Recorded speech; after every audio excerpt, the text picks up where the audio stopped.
The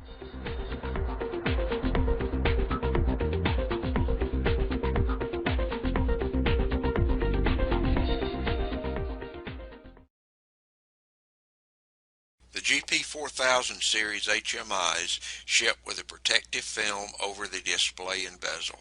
It is recommended that this film be left in place during the installation of the HMI to prevent scratches. After installation, carefully remove the film by peeling from one corner. Now let's have a look at the back of the HMI. Depending on the model, the ports and their placement will vary. As mentioned earlier, this is the PFX GP2601-TAD 12-inch model. This is the view from the bottom of the HMI. On the left is the power connector. Depending on the model, this can be a 24-volt DC or 100 to 240 volt AC connector. Be sure of your model's working voltage to prevent damage from an incorrect power source.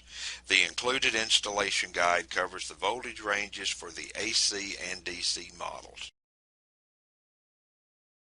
Moving to the right is the SD memory card and battery access door. The battery is user replaceable. The GP4000 series uses secure digital memory cards. To the upper right of the access door is the USB-A port. This connector is for use with barcode readers and USB memory sticks, as well as programming with the Proface CA3 USB-CB01 USB cable. The use of USB memory sticks and barcode readers will be covered in other modules. To the right of the USB-A port is the COM1 port. This is an RS-232 communications port.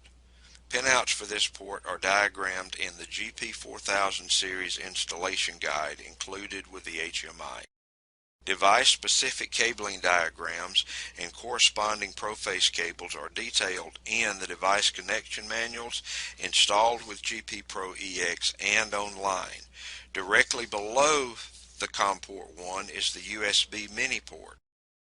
This port is used for program transfer to the HMI via a PC and GP Pro EX.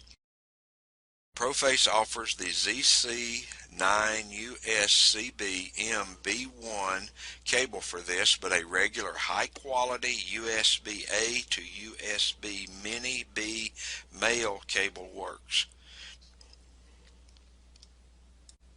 To the right of the COM port 1 is the COM 2 port. This is an RS-422/485 port. As with COM 1, the pinout diagram is in the installation guide. Device-specific connection diagrams and Proface cables are detailed in the device connection manuals. Pinouts for the GP4000 series COM ports are different from the AGP3000 series COM ports. Be aware of this when migrating from the AGP3000 to GP4000 series HMIs. To the lower right of COM port 2 is the Ethernet port. This is a 10 base T and 100 base T port. This port can be used for program transfer via the PC and GP Pro EX. It is also used for Ethernet device connectivity as well as connection to a Pro Server EX data management network.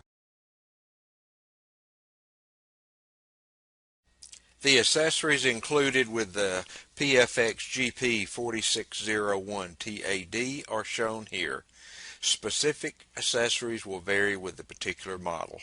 Please be aware that these items are taped under the packaging in the HMI box. Another critical component is the gasket. This gasket must be installed properly in order to maintain the HMI's NEMA 4X rating. The gasket should be carefully placed in the groove on the bezel, paying particular attention to the corners. The gasket must not be allowed to slip from the groove in the corners as shown here. A piece of polycarbonate sheeting is shown here to demonstrate proper use of the gasket and mounting clamps. Pay particular attention to the cutout dimensions for the specific model. An accurate cutout ensures a proper gasket seal. Since we're discussing mounting the HMI, another new feature introduced with the GP4000 series is the retaining clip. This clip allows the HMI to remain in the cutout without falling out. This eliminates the requirement of someone on each side of the panel when mounting the HMI.